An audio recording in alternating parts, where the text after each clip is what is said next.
നമസ്തേ. ക്രിയാപദങ്ങൾ തുടരുകയാണ്. ഇനിയാണ് കുറച്ച് ബെൽറ്റൊക്കെ ടൈറ്റ് ആയിട്ട് ഇട്ടിരിക്കണം നമ്മൾ. ഇപ്പം കാറിലൊക്കെ പോകുമ്പോൾ ഇപ്പം മഴക്കാലമാണല്ലോ, ഇപ്പോൾ കുണ്ടും കുഴികളൊക്കെ ആണല്ലോ, അതുകൊണ്ട് പെട്ടെന്ന് ജെർക്ക് വരുമ്പോൾ നമ്മളിങ്ങനെ ടൈറ്റായിട്ട് പിടിക്കണമല്ലോ, മുറുക്കി പിടിച്ചിരിക്കണമല്ലോ അല്ലേ. അതേപോലെ തന്നെ ഇതിൽ കുറച്ച് സാങ്കേതിക പദങ്ങൾ വരുന്നുണ്ട്. അപ്പോൾ നേരത്തെ പറഞ്ഞതുപോലെ തന്നെ സാങ്കേതിക പദങ്ങളൊക്കെ വരുമ്പോൾ മനസ്സിൽ കരുതണം, ഇതൊക്കെ കൂടുതൽ മനസ്സിലാക്കാൻ വേണ്ടിയാണ്. അതുകൊണ്ട് ഇത്തിരി ബാക്കിലോട്ട് push back, seat belt Titan ചെയ്യുക. ഈ എയർക്രാഫ്റ്റൊക്കെ ഇങ്ങനെ ഫ്ലൈറ്റ് ടേക്ക് ഓഫ് ചെയ്യുമല്ലോ, അപ്പോൾ അവർ പറയുമല്ലോ ബെൽറ്റ് ഇട്ടോളൂ, ചാരി ഇരിക്കാൻ പാടില്ല, ഇത് നേരെ നിവർത്തിയിടൂ, അങ്ങനെയൊക്കെ പറയുന്നത് പോലെ. അതുകൊണ്ട് ഇതിൻ്റെയൊക്കെ പ്രയോജനങ്ങളുണ്ട്. അപ്പോൾ ഈ സാങ്കേതിക പദങ്ങളൊക്കെ മനസ്സിൽ ഇരുന്നോട്ടെ. അപ്പോൾ പിന്നീട് നമ്മൾ ക്രിയാപദങ്ങൾ കൂടുതൽ വിശദമായിട്ട് പഠിക്കുമ്പോൾ ഈ പദങ്ങളൊക്കെ മനസ്സിലിങ്ങനെ പറയുമ്പോൾ അതിങ്ങനെ ഓർമ്മ വന്ന് കണക്ട് ചെയ്യാൻ, ലിങ്ക് ചെയ്യാൻ അതിന് സാധിക്കണം. അപ്പം എന്താണ് തുടരാൻ നമുക്ക്? ക്രിയാപദാനി. ഇപ്പോൾ ഒരു ക്രിയാപദം ഞാൻ എടുത്തിരിക്കുകയാണ്, നമതി. നമുക്ക് എല്ലാവർക്കും സുപരിചിതമായ ഒരു പദം, നമതി, നമിക്കുന്നു. നമ്മൾ പറഞ്ഞു ഇത് വർത്തമാനകാല ക്രിയയാണ്. പക്ഷേ ഈ നമതി എന്നുള്ള ഈ സംഭവത്തിൽ, കുഞ്ഞു സംഭവത്തിൻ്റെ ഉള്ളിൽ ഇത്രയും കാര്യങ്ങളുണ്ട്. അപ്പം ഞാൻ പിരിച്ചെഴുതിയിട്ടുണ്ട്. നമതി ഈസ് ഈക്വൽ ടു നമ പ്ലസ് ആ പ്ലസ് തി. ഇതാണ് നമതി. ചിലരൊക്കെ ഉണ്ടല്ലോ കാണാൻ കുഞ്ഞുപോലെ ഇരിക്കും, പക്ഷെ നമ്മൾ പരിചയപ്പെടും തോറും അവരുടെ എന്തൊരു മൾട്ടി ഫേസറ്റഡ് പേഴ്സണാലിറ്റി എന്ന് പറയുമല്ലോ. സകല കലാവല്ലഭരല്ലേ. സംസാരിച്ച് വരുമ്പോഴത്തേക്ക് എല്ലാത്തിലും പ്രാവീണ്യം ഉണ്ടാവും, എല്ലാം അറിയാം, പക്ഷെ ഒന്നും അറിയാത്തവരെ പോലെ ഇങ്ങനെ ഇരിക്കും അല്ലേ. ഭഗവാനും അങ്ങനെയാണല്ലോ, ഭഗവാന്റെ ഭക്തന്മാരും അങ്ങനെയാണല്ലോ. അതേപോലെ ക്രിയാപദങ്ങൾക്ക് ഉള്ളിൽ ഇത്രയും ഇൻഫർമേഷൻ ഉണ്ട്. എന്താണ് നമുക്ക് നോക്കാം. ഈ മൂന്നെണ്ണം എന്താണ് ഞാൻ ഇവിടെ എഴുതിയിട്ടുണ്ട് ഫോർമുല. ക്രിയാപദാനി ഈസ് ഈക്വൽ ടു എന്താണ്? ധാതു പ്ലസ് ഗണചിഹ്ന പ്ലസ് പുരുഷ പ്രത്യയ. ധാതു നമ്മൾ കണ്ടു അല്ലേ, ധാതു. ഇപ്പം ഈ നമതി എന്ന ക്രിയാപദത്തിൻ്റെ ധാതു എന്താണ്? നമ എന്ന ധാതുവാണ്. അപ്പം നമ്മൾ ധാതുക്കളെ 10 ഗണത്തിൽ പെടുത്തിട്ടുണ്ടായിരുന്നു. അപ്പോൾ കഴിഞ്ഞ ക്ലാസ്സിൽ പറഞ്ഞ ഒരു ചെറിയൊരു കാര്യം തിരുത്തലുണ്ട്. ഞാൻ പറഞ്ഞായിരുന്നു 4 ഗണങ്ങളിലുള്ള ധാതുക്കൾ കൂടിച്ചേരുമ്പോൾ, 4 ഗണങ്ങൾ കൂട്ടിച്ചേർത്ത് കഴിഞ്ഞാൽ നമ്മൾ അവരുടെ സാർവധാതുക ഗണം എന്ന് പറഞ്ഞു. നമ്മൾ സാർവധാതുക എന്തുകൊണ്ട്? അതിൽ കൂടുതൽ ധാതുക്കൾ ആ ഗണത്തിൽ വരുന്നുണ്ട്. അപ്പം അതിൽ 1, 4, 6, 10 എന്നാണ് ഞാൻ താഴെ എഴുതിയതിൽ. 1, 4, 6, 8 എന്ന് എഴുതിയോ എന്നൊരു സംശയമുണ്ട്. അപ്പം അത് തിരുത്തിക്കോണം. 1, 4, 6, 10 എന്നീ ഗണങ്ങളുടെ ധാതുക്കൾ കൂടി ചേരുമ്പോൾ അതിന് സാർവധാതുക ഗണം എന്ന് പറയുന്നു. അപ്പോൾ ധാതുക്കൾ നോക്കിയപ്പോൾ നമ്മൾ ഗണങ്ങൾ കണ്ടു. ഓരോ ഗണത്തിൻ്റെയും പ്രത്യേകതകളുണ്ട്. ഓരോ ഗണത്തിനും ഓരോ ഗണചിഹ്നമുണ്ട്. ഗണചിഹ്നം. ഇപ്പം നമ്മളും ഓരോ സ്ഥലത്ത് പോകുമ്പോൾ നമ്മളെ ഗ്രൂപ്പ് ആക്കുമ്പോൾ നമുക്ക് ഗണചിഹ്നം ഉണ്ടാവും അല്ലേ, ഓരോ പ്രോപ്പുകൾ ഉണ്ടാവും. ഈ റിയാലിറ്റി ഷോനൊക്കെ പോകുമ്പോൾ അവരോട് ചോദിക്കും എന്താണ് പ്രോപ്പ്. അപ്പോൾ പറയും ഞങ്ങൾക്ക് റെഡ് തൊപ്പി, അതാണ് ഞങ്ങളുടെ പ്രോപ്പ്. ചിലർ പറയും ഫ്ലാഗ്, ഇന്ത്യൻ ഫ്ലാഗ്, അതാണ് ഞങ്ങളുടെ പ്രോപ്പ്. അപ്പോൾ എല്ലാവർക്കും അത് ഉണ്ടാവുമല്ലോ. അതേപോലെ തന്നെ ഇവിടെയും ഓരോ ഗണങ്ങൾക്കും ഓരോ ഗണചിഹ്നം ഉണ്ടാവും. ആ ഗണചിഹ്നത്തിനെ ധാതുക്കളുടെ കൂടെ നമ്മൾ ചേർക്കണം.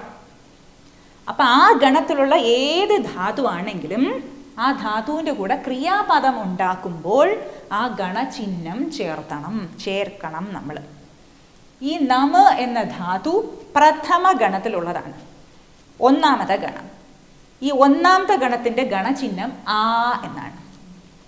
പൊതുവെ ഒരുപാട് നമ്മൾ ഉപയോഗിക്കുന്ന ധാതുക്കൾ പൊതുവെ പ്രഥമ ഗണത്തിലുള്ളവയാണ്. നമ്മൾ കണ്ടു ഭൂരിപക്ഷവും ധാതുക്കൾ പ്രഥമ ഗണത്തിലുണ്ടല്ലോ. അപ്പം അവയുടെ ഗണചിഹ്നം ആ. അപ്പം നമ്മൾ ധാതുവിൻ്റെ കൂടെ ആ ചേർത്തു. അപ്പം ധാതു എന്താണ്, ഗണചിഹ്നം എന്താണ് നമ്മൾ കണ്ടു. ഇനിയാണ് കുറച്ച് ആഴത്തിലുള്ള വിഷയം വരുന്നത്, പുരുഷ പ്രത്യയ. അത് ഞാൻ ഇവിടെ തീ എന്ന് എഴുതിയിട്ടുണ്ട്. പുരുഷ പ്രത്യയ എന്ന് വെച്ച് കഴിഞ്ഞാൽ സഫിക്സ്. നമ്മൾ ഈ ധാതുവിൻ്റെ അവസാനം ചേർക്കുന്ന സംഭവം സഫിക്സ് എന്ന് നമ്മൾ പറയുമല്ലോ. നമ്മൾ ഓരോരുത്തരെ പരിചയപ്പെടുമ്പോൾ അവരുടെ പേര് പറയുമ്പോൾ എന്താണ് നിങ്ങളുടെ സഫിക്സ്. ഇപ്പം ഞാൻ ശങ്കര അയ്യർ എന്ന് പറയും. ചിലർ പറയുന്നു ഇല്ല ഞാൻ ശങ്കര അയ്യങ്കാറാണ്. ഇപ്പം ശങ്കര നായർ, ശങ്കര മേനോൻ, അങ്ങനെ പല പല സഫിക്സ് ഉണ്ടല്ലോ. അതിനാണ് നമ്മൾ പ്രത്യയ എന്ന് പറയുന്നത്. അതിന് പുരുഷ പ്രത്യയ എന്ന് നമ്മൾ പേര് ചേർക്കുന്നു. എന്തുകൊണ്ടാണ് അത് നമ്മൾ കാണും. അപ്പം ഇവിടെ ഈ നമതി എന്ന ധാതുവിൽ ക്രിയാപദത്തിൽ ചേർത്തിരിക്കുന്നത് തീ എന്ന പുരുഷ പ്രത്യയമാണ്. ഇനി നമുക്ക് പുരുഷ പ്രത്യയം എന്താണ് എന്ന് നമുക്ക് നോക്കാം. അതിലേക്ക് കടക്കുന്നതിന് മുൻപ് ധാതുക്കളെ വീണ്ടും നമുക്ക് 3ആയിട്ട് വിഭജിക്കാം. 3 തരം ധാതുക്കളുണ്ട്. ഇപ്പം നമ്മൾ കണ്ടു 10 ഗണത്തിൽ പെടുത്തി നമ്മൾ ധാതുക്കളെ. വേറൊരു രീതിയിൽ അതിന് നമുക്ക് ഗ്രൂപ്പ് ചെയ്യാം. അതിന് ഒന്നാമത്തെ ഗ്രൂപ്പ് പരസ്മൈപദീ ധാതുക്കൾ, രണ്ടാമത്തത് ആത്മനേപദീ ധാതുക്കൾ, മൂന്നാമത്തത് ഉഭയപദീ ധാതുക്കൾ. എന്തുകൊണ്ടാണ് ഇങ്ങനെ പേര് വന്നത്? ഈ പരസ്മൈപദി എന്ന ധാതു ചില സഫിക്സ് പ്രത്യയം മാത്രമേ എടുക്കുകയുള്ളൂ. നമ്മൾ കേട്ടിട്ടുണ്ടാവും നമതി. ഉദാഹരണം പറയാണ് നമതി. തീ എന്ന് പറയുമ്പോൾ ഈ പരസ്മൈപദി പ്രത്യയത്തിൽ വരും ധാതുവിൽ. ഇനി ചിലതുണ്ട് തേ എന്ന് നമ്മൾ കേട്ടിട്ടുണ്ടാവും. സത്യമേവ ജയത്തെ, ജയത്തെ, വന്ദത്തെ. തീക്ക് പകരം തേ എന്നുണ്ടാവും. അപ്പം ഈ തേ എന്ന് വരുമ്പോൾ അത് ആത്മനേപദി ധാതുക്കളുടെ ഒരു പ്രത്യേകതയാണ്. എല്ലാത്തിലും തേ അല്ല വരുന്നത്, ഒരു ഉദാഹരണം മാത്രമേ പറഞ്ഞുള്ളൂ. അപ്പം ചിലത് തീ പോലത്തെ പ്രത്യയം മാത്രമേ എടുക്കുകയുള്ളൂ, അവർക്ക് പരസ്മൈപദി. ചിലത് എടുക്കും, ചിലത് എടുക്കും. പക്ഷേ ഉഭയപദി എന്ന് പറയുമ്പോൾ എനിക്ക് രണ്ടായാലും കുഴപ്പമില്ല എന്ന് പറയും. ചിലരുണ്ടല്ലോ, ചില അമ്മമാരൊക്കെ സാരി ഉടുക്കും, ചുരിദാർ ഉടുക്കുമല്ലോ. അപ്പം എനിക്ക് സാരി ഉടുക്കാം, ചുരിദാർ ഉടുക്കാം. അവർ ഉഭയപതിയെ പോലെയാണ്. തീ വന്നാലും തേ വന്നാലും എന്താ രണ്ടും തന്നോളൂ. ഇപ്പം ചിലർ പറയും, പണ്ടത്തെ ആൾക്കാരുണ്ടല്ലോ, ഇല്ല ഞാൻ സാരി മാത്രമേ എടുക്കുകയുള്ളൂ എന്ന് പറയുന്നവരുണ്ടല്ലോ അല്ലേ. അപ്പോൾ അവർ പരസ്മൈപതിയിൽ വിടുക അല്ലേ. ചിലർ പറയും, ഓ ഇല്ല ഞാൻ ചുരിദാർ മാത്രമേ എടുക്കുകയുള്ളൂ, നേരെ ഓപ്പോസിറ്റ്. സാരി തന്നെ പോയല്ലോ അല്ലേ. അപ്പോൾ അത് ആത്മനേപതി. ഉഭയപതിയോ രണ്ട് വന്നാലും എനിക്ക് കുഴപ്പമില്ല, ഞാൻ രണ്ട് അഡ്ജസ്റ്റ്. അങ്ങനെ പറയാൻ പാടില്ല. എല്ലാവർക്കും അവരുടേതായിട്ടുള്ള ഒരു പ്രാധാന്യമുണ്ട്, അവരുടെ മൂല്യം നമ്മൾ മനസ്സിൽ വെച്ചുകൊണ്ട് നമ്മൾ കാണണം. ഇപ്പോൾ പരസ്മൈപതി, ആത്മനേപതി, ഉഭയപതി. കൂടുതൽ നമ്മൾ ധാതുക്കളിലേക്ക് പ്രവേശിക്കുമ്പോൾ കൂടുതൽ നമ്മൾ പഠിക്കാം. ഇനി പുരുഷ പ്രത്യയത്തിലേക്ക് നമുക്ക് വരാം. എന്താണ് ഈ പുരുഷ പ്രത്യയം? പുരുഷ പ്രത്യയം 3 കാര്യങ്ങളെ ആശ്രയിച്ചിരിക്കുന്നു. ഒന്നാമത്തത് പുരുഷ, രണ്ടാമത്തത് വചനം, മൂന്നാമത്തത് ലകാരം. നമ്മൾ പ്രവേശിക്കാൻ പോകുന്നത് ഒരു രസകരമായ ഒരു ടോപ്പിക്കിലേക്കാണ്, അതാണ് ലകാരം. ഇപ്പോൾ പുരുഷ എന്താണ്? നമ്മൾ കുറേ ക്ലാസ്സിന് മുൻപ് കണ്ടതാണ് എന്താണ് പുരുഷ എന്ന്. പുരുഷത്രയങ്ങളുണ്ട് സംസ്കൃതത്തിൽ. ഉത്തമ പുരുഷ, മധ്യമ പുരുഷ, പ്രഥമ പുരുഷ. ഉത്തമ പുരുഷ ഞാൻ, നമ്മൾ രണ്ടുപേര്, നമ്മളെല്ലാവരും. അഹം ഞാൻ, നമ്മൾ രണ്ടുപേര്, ആവാം. നമ്മൾ പറയുമല്ലോ ആവാം. പലരും ഈ ചോദ്യമൊക്കെ ചോദിക്കുമല്ലോ. മലയാളത്തിൽ നമ്മൾ ഈ പദം ഉപയോഗിക്കുമല്ലോ, ആവാം. ദോഷ വേണോ? ആകാം, ആവാം. അതുപോലെ നമ്മൾ രണ്ടുപേര് ആവാം, നമ്മളെല്ലാവരും വയം. ഇതിന് നമ്മൾ ഉത്തമ പുരുഷൻ എന്ന് നമ്മൾ പറഞ്ഞു. പിന്നീട് മധ്യമ പുരുഷൻ, നീ, നിങ്ങൾ രണ്ടുപേര്, നിങ്ങളെല്ലാവരും. നീ എന്ന് പറയുമ്പോൾ ത്വം, നിങ്ങൾ രണ്ടുപേര് യുവാം, നിങ്ങളെല്ലാവരും യൂയം. അതിന് നമ്മൾ മധ്യമ പുരുഷ എന്ന് പറഞ്ഞു. ഇനിയുള്ളത് ഈ ഞാനും നീയും അല്ലാതെ വേറെ എന്തുണ്ടോ ലോകത്തിൽ അതെല്ലാം എന്തിൽ പെടും? പ്രഥമ പുരുഷനിൽ പെടും. അപ്പോൾ ആലോചിക്കൂ, സംസ്കൃതത്തിൻ്റെ ഒരു മഹത്വം. എല്ലാവർക്കുമാണ് പ്രാധാന്യം അല്ലേ. അതുകൊണ്ട് ഫസ്റ്റ് പേഴ്സൺ എന്നാണ് പറഞ്ഞത്, പ്രഥമ പുരുഷൻ. പ്രഥമ പുരുഷനിൽ എന്തും എല്ലാം പ്രഥമ പുരുഷനിൽ വരും. അപ്പോൾ ഇതാണ് 3 പുരുഷത്രയം. അപ്പോൾ പുരുഷ പ്രത്യയം ഈ പുരുഷനെ ആശ്രയിച്ചിരിക്കുന്നു. എന്ത് പുരുഷനാണ് അതിനനുസരിച്ച് മാറും. ഉദാഹരണം പറയണമെങ്കിൽ നമ്മളിപ്പോൾ തീ കണ്ടുവല്ലോ, നമതി. നമതി നമിക്ക, ഇത് വർത്തമാനകാല ക്രിയാപദമാണ്. നമതി, നമതി രാമഃ നമതി, രാമൻ നമിക്കുന്നു. രാമൻ ആരെ നമിക്കുന്നു? ശിവം നമതി, ശിവനെ രാമൻ നമിക്കുന്നു.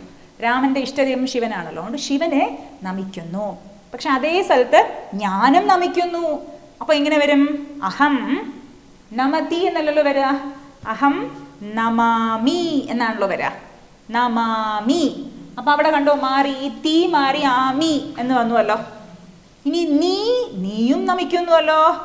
ത്വം എന്ന് പറയുമ്പോൾ നമതി അല്ല, നമാമി അല്ല, നമസി എന്നാണ് വരിക.